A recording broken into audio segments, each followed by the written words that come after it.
А уже через 1,5 года автоперевозчики нашей страны начнут сами регулировать свою работу. Законопроект обсуждают сейчас в парламенте. Он предусматривает создание палаты автоперевозчиков, куда должны войти все работники этой сферы.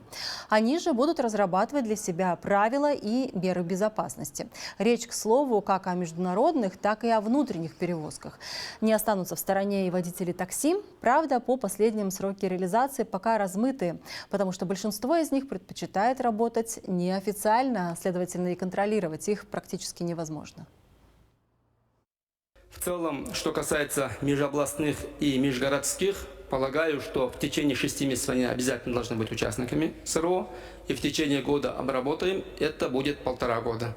В отношении деятельности такси, поскольку сейчас на первоначальном этапе это касается только официальных операторов такси, мы рассмотрим, как это будет оказывать влияние в целом на этот рынок, только после этого рассмотрим иные вопросы.